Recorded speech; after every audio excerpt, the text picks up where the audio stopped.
네, 여러분 반갑습니다. 한겨레 데일리 라이브 뉴스 다이브 시작합니다. 어서 오십시오. 고현준입니다.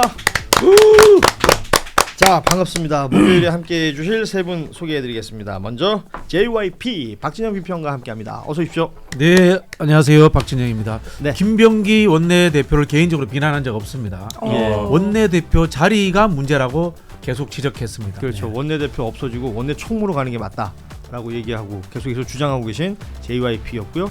그리고 그 옆에 한겨레 21 김환 기자 함께합니다. 어서 오십시오. 네, 안녕하세요. 예. 자, 그리고 지난주에는 못 왔었는데 한 주 만에 돌아왔습니다. 장윤미 변호사 오셨습니다. 어서 오십시오. 네, 안녕하세요. 반갑습니다. 예. 지난주에 바빴어요? 아니요, 바쁘진 않은데 못 왔어요. 죄송해요. 네, 요새 재판도 하세요? 재판해요. 재판 재판이 하세요? 지금 몰려 예. 있습니다. 변호사니까. 방송하는 변호사 안 하시는 두 그룹이 분들 있습니다. 또 있- 방송만 아예 하시는 분들. 방송만 하는 변호사 너무 바쁘신 분들은 대표적으로 방송만 하시는 변호사 누가 있죠? 글쎄요. 그건 또 약간 거론 되면 별로 안 좋아하실 거예요. 그래요. 양모 박지훈 변호사는 재판 열심히 합니다. 네? 박지훈 변호사는 박지훈 재판 변호사는 열심히 열심히 합니다. 하죠. 예. 양모 변호사님 뭐 이런 분들 안 하지 않을까요? 예. 거기도 한다고 하더라고요. 그래요. 그러면 뭐 다 하네요. 박지훈 변호사는 야구 선수 에이전시도 하고 있습니다. 그렇습니다. 다양한 일들을 많이 하십니다. 그 양모 변호사는 글도 많이 쓰시고 책도 많이 쓰시고.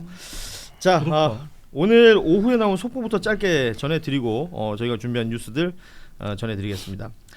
통일교 한학자 총재 그리고 정원주 비서실장 이 두 사람에게 구속영장 청구를 한다라는 속보 나와 있고요. 그리고 또 하나는 양평고속도로 그 용역업체 직원들이 진술 연습을 했다라는 보도가 지금 나오고 있습니다. 이건 내용이 뭐냐면 선임했던 로펌이 아니라 그러니까 미선임 로펌에 가서 이 법조인들의 조력을 받으면서 말 맞추기 의혹이 있다라는 보도가 나왔는데 관련해서 특검에서는 이것은 중대한 증거인멸 시도이고 또는 수사 방해가 되는 것이기 때문에 큰 우려를 표한다라는 입장을 내기도 했습니다. 요 내용들은 아마도 후속 취재나 보도가 좀 더 있을 것 같은데요. 이거를 돈을 누가 내줬을까요? 공짜로 해주지 않았을 그러니까 텐데. 그런 부분이 네. 중요할 것 진짜 같습니다. 파고 예. 들어야 될 것 같아요. 더 비쌀 것 같은데. 일이 커질 수도 있죠. 네. 예. 잘못하면 구속되겠는데요. 예, 예, 이건 뭐 입 증거인멸의 맞추는 증거니까. 직접적인 이유가 네, 될 수 있기 때문에요. 맞습니다. 예. 자, 그리고 오늘 오후 1시 반 저희 방송 시작하기 2시간 전에 민주당에서는 국정농단 전담 재판부 설치법을 발의했다라는 뉴스도 나옵니다. 그러니까 세 개 특검 모두 이 재판부에서 재판을 할 수 있게끔 하겠다라는 법의 취지가 있는 것이고요. 아시다시피 그 많이 내용이 나왔지만 판사를 추천하는 후보 추천위원회에 국회를 빼는 것으로 이렇게 또 협의가 됐다고 하는 내용들까지 지금 나와 있습니다. 그 외에 또 속보들 오후에 들어오면 방송 중에 나오는 것들이 있으면 바로바로 소개를 해드리도록 하고요. 일단 뭐 지난 며칠간 가장 뉴스에 많이 등장하는 이름 조희대 대법원장 관련된 이야기부터 좀 해보겠습니다. 지금 뭐 민주당에서는 아주 강력하게 사퇴 촉구 네. 그리고 특검 수사를 촉구하고 있는 그런 상황이죠. 어제 오후쯤에 저희 방송할 때쯤이었습니다. 저녁 6시 퇴근길에 입장을 내겠다라고 해서 퇴근길이면 이제 기자들이 질문을 할 수가 있잖아요. 그래서 그렇게 기대하고 있었는데 퇴근 한 30분 전쯤에 그냥 입장문으로 가름을 했어요. 그리고 퇴근길에는 정작 기자들의 질문에는 별 답 없이 가버렸는데요. 촬영을 허락한다. 이 상황에 대해서는 좀 어떻게 보셨는지, 냈던 입장문의 내용에 대해서는 또 어떻게 보셨는지 좀 한 말씀씩 들어보죠. 저는 일단 문헌상 제가 만약에 조희대 대법원장인데 의혹이 막 제기되고 전혀 사실 무근이고 안 만났다면 명료하게 썼을 거예요. 나는 한덕수를 만나지 않았다. 거론된 두 사람도 만나지 않았다. 관련 논의도 당연히 없었다. 근데 그렇게 내진 않았더라고요. 예. 왜냐하면 이거 무슨 말이지? 논의하지 않았다는 거야? 만나지 않았다는 거야? 만났는데 논의는 없었다는 거야? 약간 그러니까 문헌만 뜯어봤을 때는 모호하게. 그래서 원래 이 카메라나 어쨌든 기자들 앞에 서면은 증문즉답이 없을 수 없죠. 회피한다는 인상을 주니까. 그래서 안전한 이 간결한 입장문으로 대처를 했나라는 인상을 저는 받았습니다. 그 정작 여기에 또 하나가 빠져 있다라는 지적들도 해요. 그 서영교 의원이 이제 1년 전에 제보받았던 내용. 그러니까 그 소위 말하는 한덕수, 정상명, 김충식 등과 만났던 4인 회동 말고 지금 뭐 그 의혹이 있으니까요. 그 전에 윤석열에게 이재명 당시 후보가 대법원에 그 사건이 올라오면 내가 알아서 처리하겠다. 뭐 이런 얘기를 1년 전에 했던 일이 있었고 그 제보를 서영교 의원이 받았다라고 지금 얘기를 하고 있잖아요. 윤석열 정부에 참여한 고위직으로부터 받았다. 뭐 그러니까 그 건에 대해서는 특별한 입장이 없었거든요. 네. 그래서 이 내용들도 조희대 대법원장에게 또 물어볼 필요가 있어 보이는데 어제 그 입장문은 뭐 외부 누구와도 논의한 바가 없다. 또 그러한 만남을 한 적이 없다. 네. 이런 입장문으로 가름이 돼가지고요. 그러니까 구체성이 좀 결여되어 있죠. 이 구체성 결여가 뭐를 의미하는 거냐에 대한 또 해석이 따를 수밖에 없는 거고. 그러면 결국에는 그러니까 지금 그 조희대 대법관이 여러 국면에서 마땅히 입장을 냈어야 되는데 안 냈죠. 입장을 안 낸 적이 많습니다. 예를 예. 들면 뭐 12.3 비상계엄에서도 그렇죠. 그랬고요. 서부지법이 폭도가 난입할 때도 입장이 예. 없었고 대통령 탄핵 때도 입장이 없었던 사람이란 말이에요. 그런데 이 건에 대해서 원포인트로 해명을 하는데 이 해명조차도 뭔가 구체적이지가 않다. 그러면 여기서 뭔가 기술이 들어갔나 이 해명에 뭐 이런 생각을 사람들이 하게 된다. 그렇죠. 이 자체가 그러니까 이 논란이 이 의혹이 뭐 여전히 사실이라면이라는 전제를 달고 있긴 합니다만 이 의혹이 제기된 이후에 이 대법원장이 이 문제를 스스로 풀어가거나 대처하는 데 능력이 없다. 이거를 보여주는. 왜냐면 이게 사법부 수장이기 때문에 사람들이 자제하려고 하는 거 아닙니까? 근데 이 사법부 수장이 본인에게 그 의혹이 제기됐지만 결국 어떤 부분들이 제기되고 있는지에 대해서 본인이 아직 자기 언어로 정확하게 설명을 못하고 있다는 점에서 굉장히 좀 사법부의 신뢰 측면에서 보면 굉장히 우려스러운 대목이고 만약에 정말로 그렇다면 이게 날짜가 특정된 거 아닙니까? 이 만남은 지금 예. 4월 7일이라는 거 아닙니까? 뭐 지금 뭐 몇 가지 날짜가 나오는데 그 중에 하나 4월 7일을 특정한 것은 부승찬 의원이 네. 대정부 질문에서 그 날짜를 특정을 했었죠. 그러면 예. 차라리 지금 이런 얘기를 하잖아요. 죄가 없는데 어떻게 죄가 없음을 증명하냐. 근데 이거는 그런 사안이 아니에요. 예를 들면 4월 7일 날 최소한 뭐 대법원장인가 공개할 수 없는 일정도 있겠지만 본인의 4월 7일 일정을 공개하면 됩니다. 근데 예. 그런 말하자면 사람들이 이해할 수 있는 방식이 있었음에도 불구하고 그렇지 않은 방식을 왜 굳이 택해서 결과적으로는 해명을 했지만 사법부의 신뢰에는 1도 도움이 그러니까 플러스 1이 안 되는 예, 뭐 예. 이런 상황이 되고 말았습니다. 그렇습니다. 지금 사실 만약에 이 문장을 본인이 한 말이 맞다면 이재명 사건이 대법원 올라오면 블라블라. 만약에 이게 맞다면 이건 뭐 너무나 심각한 일이 되는 거고요. 국정농단이죠. 네. 그렇죠. 김문란 사건이고. 예, 대선에 직접 개입하게 되는 것이고 선거에 직접 개입하면서 맞습니다.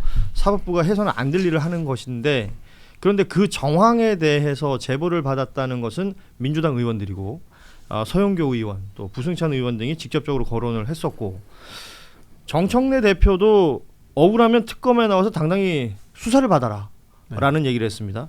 이게 수사로 이어질 수 있는 가능성은 어떤 방법이 있습니까? 저는 지금 조희대 대법원장에 대한 고발 조치권이 많이 있는 걸로 알고 예. 있어요. 그게 특검이 아니더라도 뭐 공수처도 대상이지 않습니까? 그런 데서 일단 수사를 좀 해야 된다고 봅니다. 예, 꼭 아까 특검이 아니더라도 예. 그 우리 김한 기자도 말씀하셨던 수많은 의혹들에 대해서 어떤 입장도 내지 않은 것. 첫 번째는 이제 이재명 대표 파기환송심 문제, 두 번째는 그 직위원 판사. 서부지법 예. 문제, 그다음 직위원 판사 예. 문제 이런 부분에 대해서 의구심이 있기 때문에 최소한의 조사 절차를 거치는 필요가 있다라는 생각이 들고요. 두 번째는 저는 개인적으로 이 정도면은 명예를 생각해서라도 사퇴해야 되지 않느냐라는 생각을 가지고 있는 게요.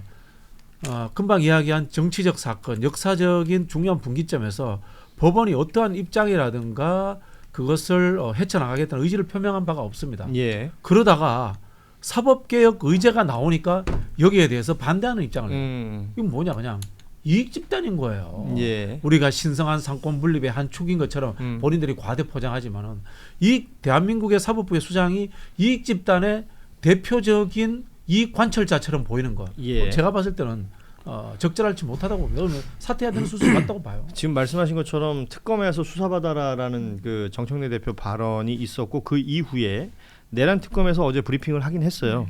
관련 고발장이 있긴 한데 현 단계에서 수사 착수할 단계는 아니라고 본다.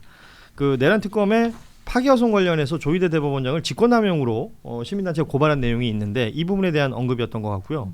그 외에 뭐 말씀하신 공수처나 다른 수사기관에 고발 조치가 이루어진다면 수사가 어떻게 될지 이건 좀 봐야 될 것 같고 특검법 개정안을 통해서 이 사건도 그 수사 대상이 될 수 있게끔 됐다라는 서영교 의원의 주장도 있었습니다. 근데 저는 그건 애매한 것 같아요. 예.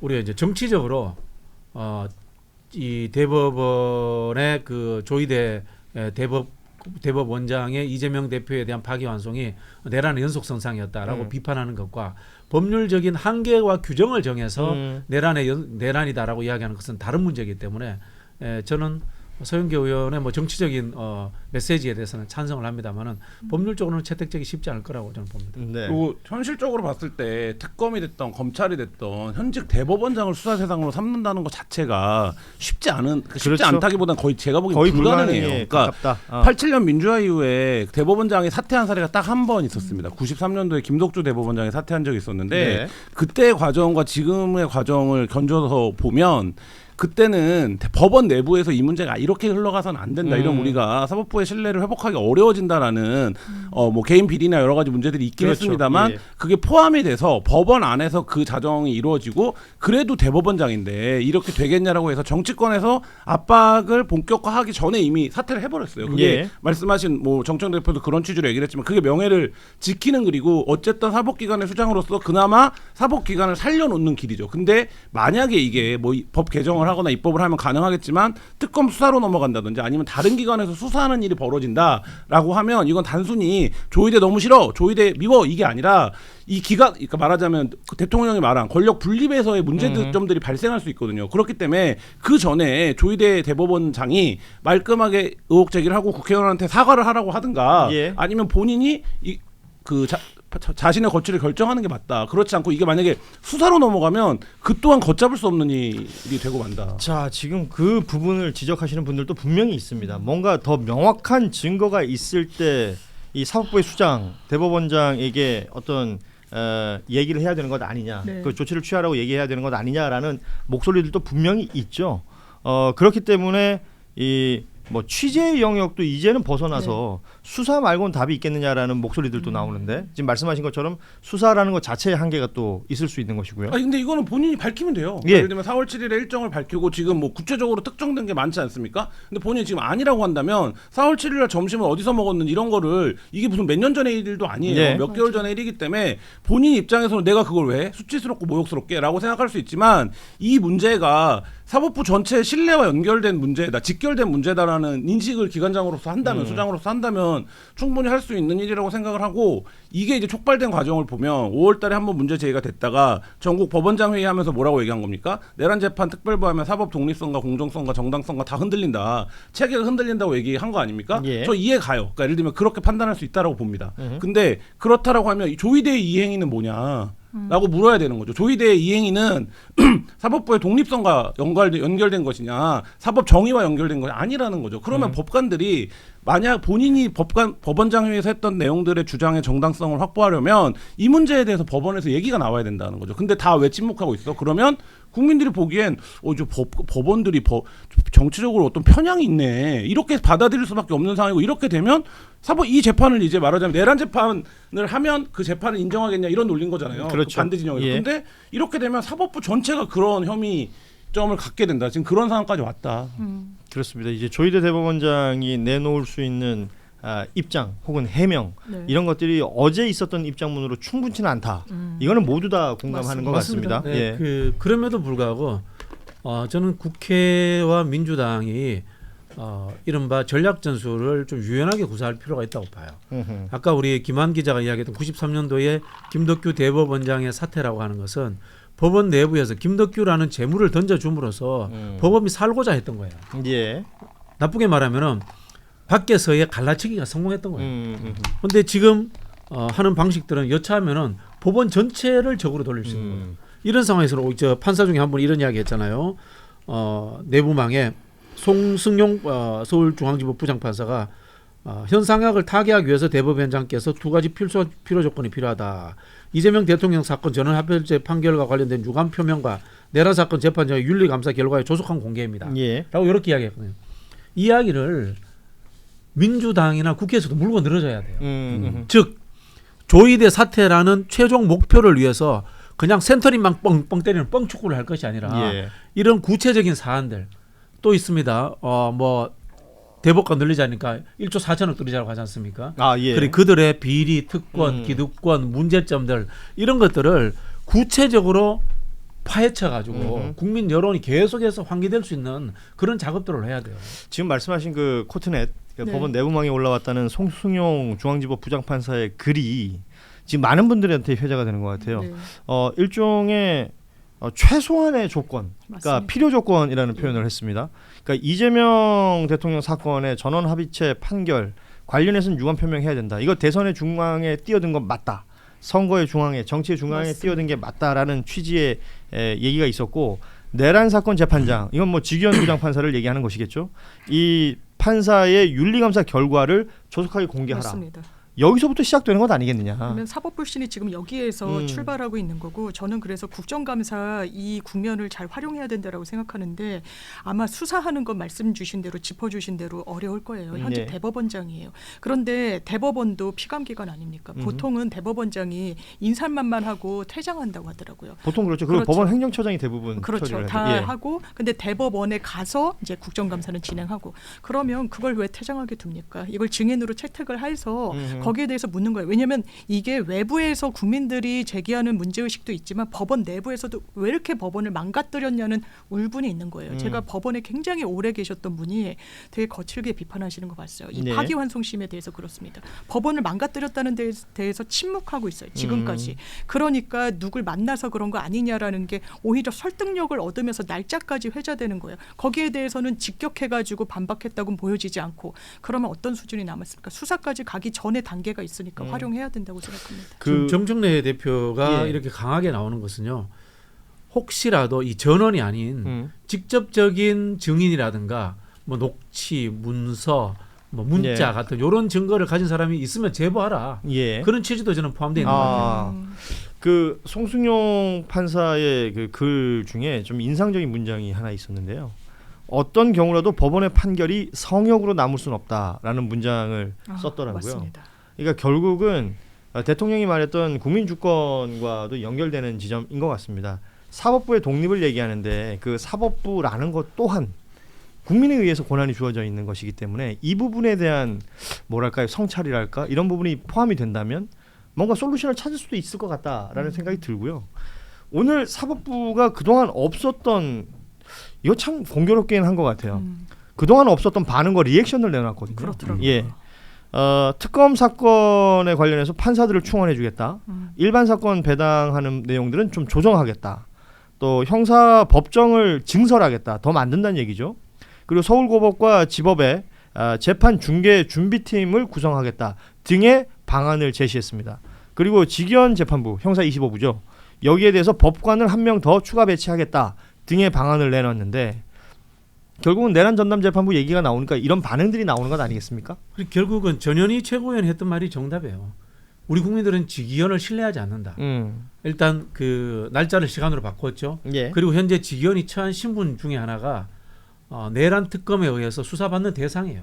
그럼 내란 재판 하면 안 돼요. 사실은 회피해야 예, 되는 거 예. 아닙니까? 이 부분을 끈질기게 물고 늘어져서 대법원에서 지기현을 바꿀 수 있는 상황을 만들어내라라고 요구를 해야 되는 거예요. 그러면서 여기에 빌드업이 돼서 조이대 사퇴하라까지 계속해서 이어질 필요가 있다라는 저는 생각이 듭니다. 지금 사퇴를 촉구하고 수사를 촉구하는 내용만큼은 또 등장한 단어 중에 하나가 탄핵이란 말이 있어요. 네. 조이대 대법원장 그리고 지기현 판사 모두 탄핵이란 얘기가 나오는데, 이건 가능성이 있는 걸까요? 그거는 그러니까 직무를- 수사보다는 가능성이 높죠. 직무를 정지시킨다라는 것까지는 지금 민주당 의석만으로 가능한 거 아니에요? 네.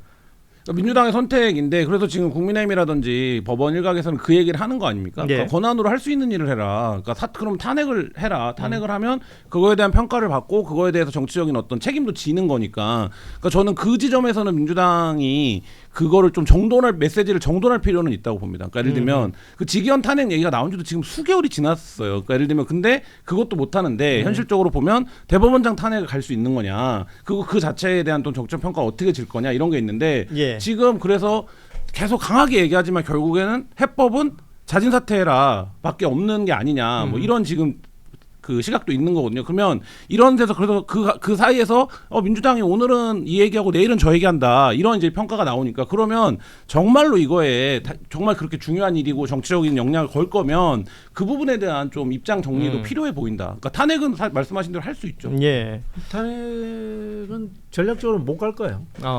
못 간다는 게 우리나라의 이제 탄핵이라는 것이 잘못 이해돼 가지고 형법적으로 문제가 있어야지 탄핵될 수 있다라고 착각하고 있잖아요. 뭐 헌재도 사실 그렇게 판결하지 않습니까? 네네. 그런 상황에서 지금 우리가 뭐 직위원이라든가 이 대법원장의 형법적인 문제점 그 수사해야 된다는 이야기인데 국회에서 이 탄핵하는 과정에 수사 권한이 없잖아요. 예. 그런 증거를 갖고 탄핵을 못하기 때문에 탄핵했다가 헌재에서 기각될 가능성이 훨씬 높아요.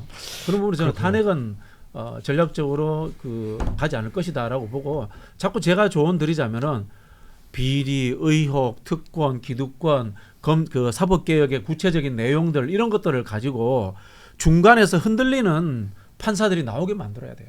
이 정도는 우리가 받아야 되는 거 아니야? 역사적 그래서 설명으로. 내부에서 어떤 흔들어야 목소리가 돼요. 나와야 갈라쳐야 된다. 돼요. 쉽게 예. 말하면. 지금 그 K 웅플리스님이 뉴스다이브에 동접 3만이 안 되면 고현준도 탄핵이라는 표현을 써주셨는데 법적으로 잘못이 없어요. 예. 자진 사퇴하십시오. 아니 저 국회에서 의결이 된다면 예, 탄핵하겠습니다. 예, 제가 물러날 수도 있습니다. 예. 씁쓸하네요. 예. 예. 지금 3만 얘기하셨는데 지금 동접이 3천도 안 나오고 아이고야. 있는 상황에서 충격적입니다. 좀 더 도와주시기 바랍니다. 들어오신 분들은 그냥 보지 마시고 좋아요라도 누르고 봐주시면 고맙겠습니다. 3초도 안 걸립니다. 예, 1초, 1.5초.